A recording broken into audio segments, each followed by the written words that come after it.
I maintain that the true legacy of Netanyahu is that during his control of Israel, he has successfully made this a politically divisive issue on the American right and left. And like when I was growing up, it was a pretty bipartisan thing to have people generally supportive of a friendly relationship between the United States and the only democracy in the region.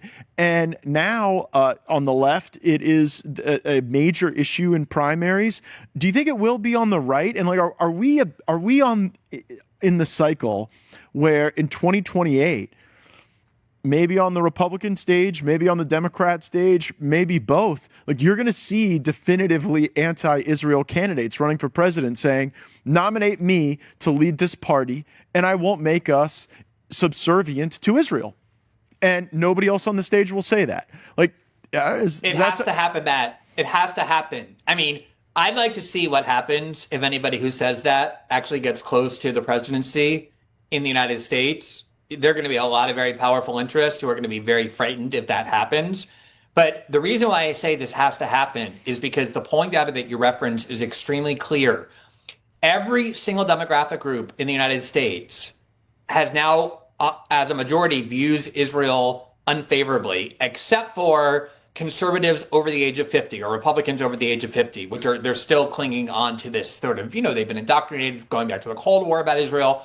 But young conservatives in particular are the steep downward is very, very steep. It's the incline downward. And you're obviously seeing major, major voices in the conservative movement, in the Trump movement, Marjorie Taylor Greene being one, you being another, Tucker Carlson, Candace Owen, Steve Bannon. I could go on and on and on. You even have people at the Daily Wire now, like when the Israelis attacked a Catholic church, on purpose, saying, wait a minute, like, I'm going to get off this train now.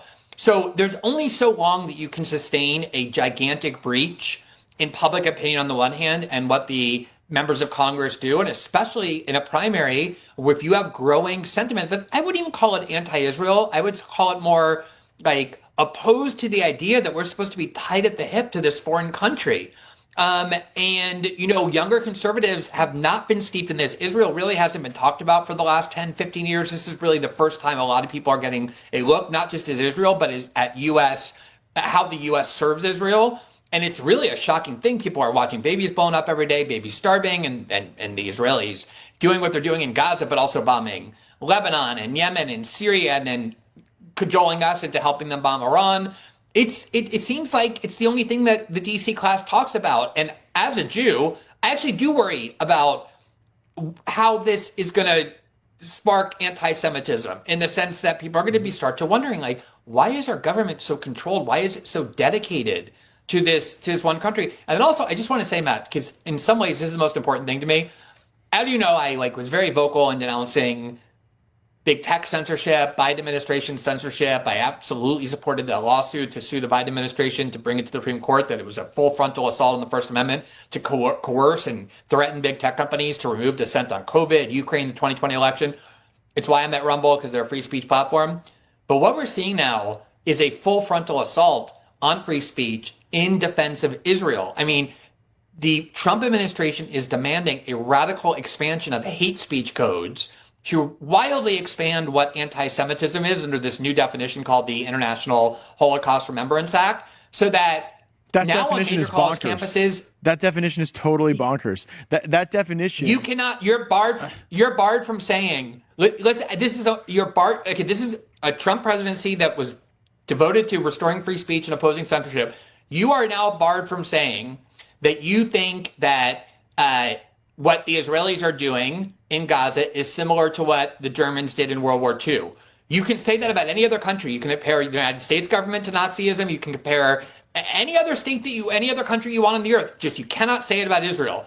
You cannot say that you think Israel is a intrinsically racist endeavor because it's built on the idea of Jewish supremacy. You can call the United States racist because it, genocided Native Americans or whatever, or slavery. You're free to say that about your own country. You just can't say that about this, or China. You can say it about Iran, Peru, Indonesia, whoever you want, just not about Israel. And you can also not say that you believe that the Bible teaches that the Jews played a major role in the death of Christ, which is a teaching that many, many Christians for 2 centuries now have believed.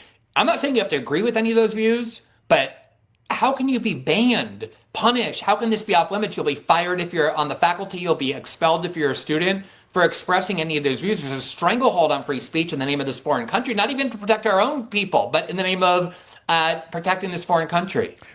When I was trying to get senators to vote to confirm me, they were giving me heat on this because I voted against some adherence in the House to this definition for those reasons you just laid out. Not because I want to give any comfort to the anti-Semites, but because we've just gone through what we've gone through with the Biden administration, where they get an inch and take a mile on censorship.